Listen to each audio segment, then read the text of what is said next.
Bonsoir à tous et bienvenue pour un nouveau numéro du Sky Echo, votre magazine qui vous raconte la vie des acteurs économiques sur le territoire de Saint-Quentin en Yvelines. Nous sommes au siège d'Antemeta à Guyancourt. Cette PME est spécialisée dans les services du numérique et elle est actuellement en train de construire son futur SOC, un centre d'opération de cybersécurité. Et la cybersécurité, il en sera question dans cette émission, mais justement, voici le sommaire du 3e numéro du Sky Echo. Le succès de l'alternance auprès des jeunes, ils sont de plus en plus à choisir ce parcours. Face à la crise, le gouvernement propose des aides aux entreprises pour embaucher des alternants. Immersion au sein de l'entreprise Antemeta et rencontre avec son président Stéphane Blanc, une société en plein développement dans ses différentes activités. Enfin, la commissaire européenne Maria Gabriel s'est rendue à la Paris Cyber Week. Durant cet événement sur la cybersécurité, elle a expliqué la stratégie de l'Union européenne et des territoires dans ce domaine.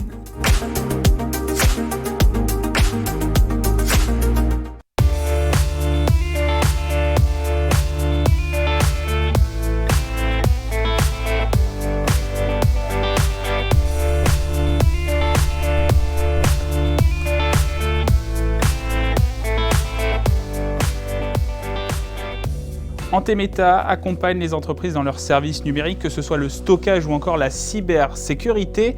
Cette entreprise emploie 180 collaborateurs sur son siège à Guyancourt avec 90 millions de chiffre d'affaires réalisés en 2019. C'est une entreprise en plein développement et en plus elle a grandi son bâtiment et nous sommes avec son président et cofondateur Stéphane Blanc. Bonjour. Bonjour Nicolas, vous allez bien? Très bien, merci et vous? Écoutez, pas mal.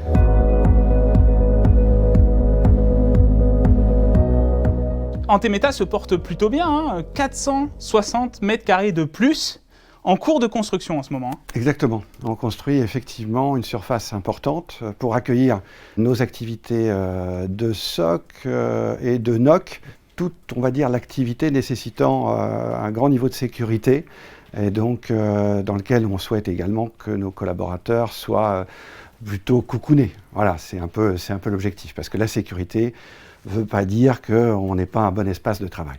Juste un point, SOC, NOC, ouais. Qu'est-ce que ça signifie? Alors, le SOC a pour objectif de surveiller en permanence l'intégralité du système d'information de nos clients, d'accord, qui sont connectés à travers notre cloud, de cloud privé, de cloud hybride ou de cloud public, qui sont connectés à travers nous.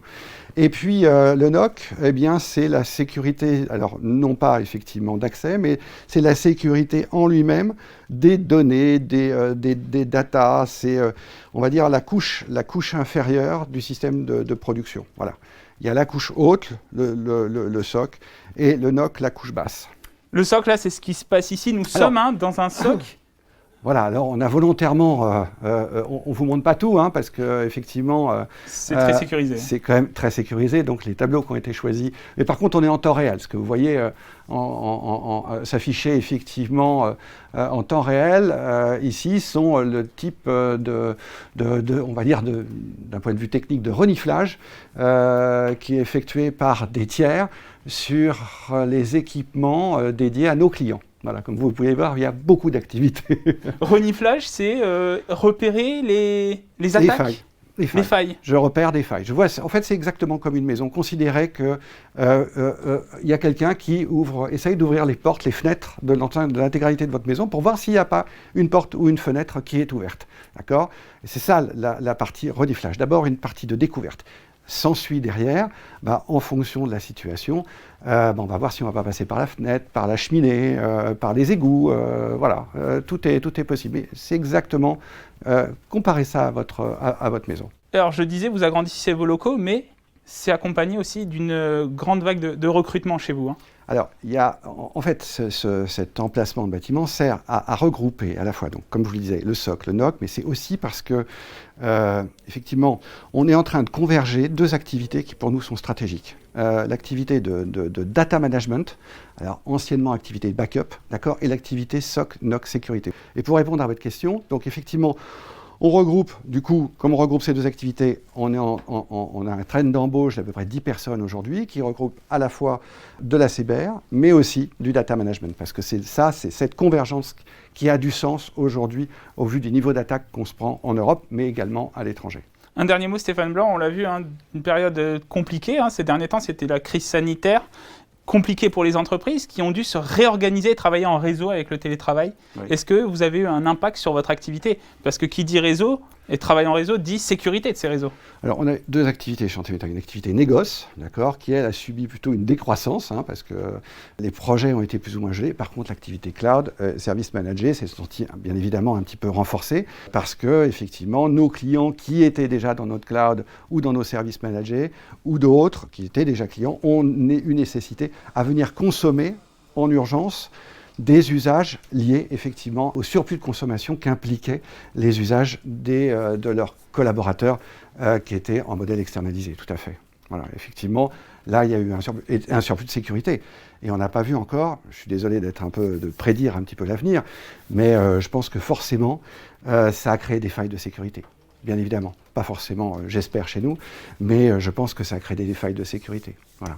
Merci Stéphane Blanc. Je vous en prie. Président et cofondateur d'Antemeta.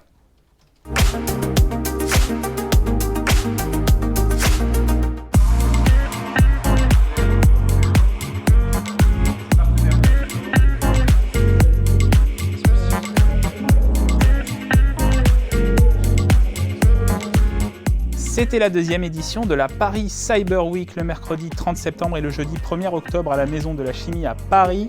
Un événement auquel participait Saint-Quentin en Yvelines au programme des échanges, des rencontres entre les acteurs de la cybersécurité.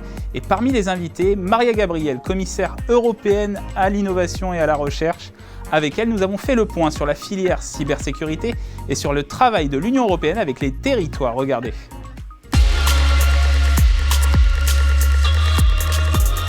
D'abord, la cybersécurité, elle est vraiment au fondement de ce qu'on voudrait réussir comme une Europe adaptée à la transformation numérique. Cela concerne nos données personnelles, cela concerne la sécurité de nos services, de nos produits, cela concerne tout simplement la sécurité de notre économie et de notre société. Nous avons besoin d'experts. Aujourd'hui, il nous manque 300 000 experts en cybersécurité. Comment attirer la jeunesse? Je crois que si on trouve des méthodes adaptées pour chaque âge, parce que ce n'est pas la même chose au primaire que dans l'université, mais de montrer tout simplement l'extraordinaire diversité des métiers de cyber, on a plus de chances d'avoir des jeunes. Nous avons besoin de nos enseignants, des enseignants qui puissent parler des métiers de la cybersécurité, qui puissent avoir accès à des formations. En ce moment, nous avons 41 alliances européennes des universités. C'est notre grande initiative pour l'espace européen de l'éducation qui doit être réalisée d'ici 2025. Les collectivités territoriales ont un rôle fondamental à jouer. Je me réjouis que dans le domaine de la recherche, de l'innovation, de l'éducation, de la culture, pour la première fois, nous avons décidé, ensemble avec le comité des régions, de faire un plan d'action conjoint pour les 2 prochaines années. Pour nous, le rôle des régions sera fondamental et pour la transformation numérique et pour la nécessité d'avoir plus de personnes qui ont les compétences numériques de base et avancées nécessaires pour créer des entreprises, pour créer des startups, pour permettre à nos services administratifs électroniques d'être au plus haut point. Apprendre un métier dans une structure spécialisée et en entreprise, le principe de l'alternance, un mode de plus en plus plébiscité puisque le nombre d'apprentis a augmenté de 16% entre 2018 et 2019.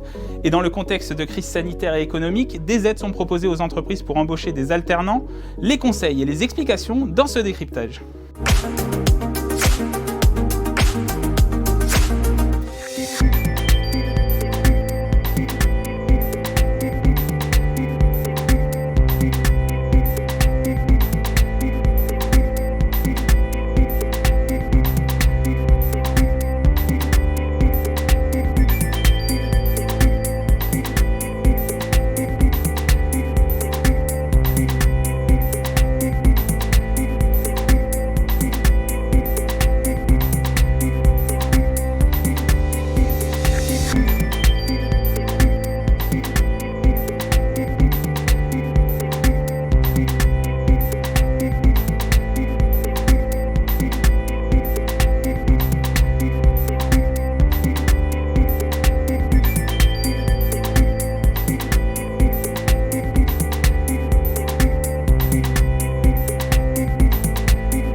L'alternance, c'est la voie choisie par Manar Abbassi. Cette jeune étudiante de 20 ans est actuellement en Master Management des Affaires et elle est en contrat d'apprentissage chez Yaspiz.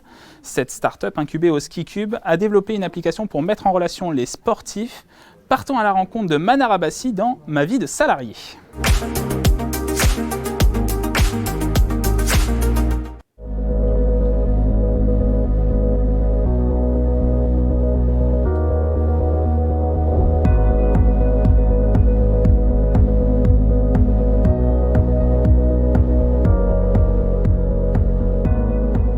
Je suis Manar Abbassi, j'ai 20 ans, je prépare mon master en management d'affaires en alternance chez Yaspiz.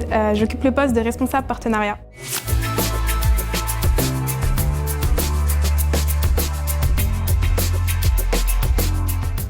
Yaspiz, c'est une société qui commercialise une application qui permet de mettre en relation des professionnels du sport avec des particuliers. Ma mission principale, ça va être d'entretenir les relations avec les partenaires Yaspiz. Quotidiennement, ça va être des appels, des prises de rendez-vous avec des personnes, donc des coachs ou des associations, des salles de sport, qui peuvent être intéressées par notre concept.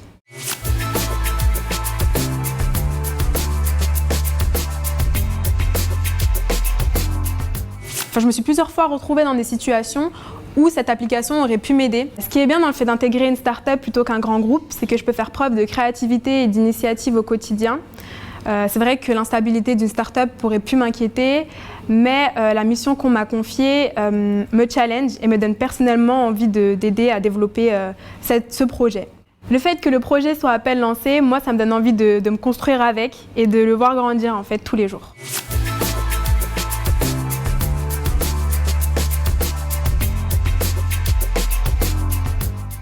L'avantage principal du fait d'être en alternance, c'est de pouvoir mettre en pratique mes connaissances dans des tâches quotidiennes concrètes. Mon rythme, c'est d'une semaine par mois à l'école et 3 semaines par mois en entreprise. Donc, je peux être pleinement investie dans mon poste.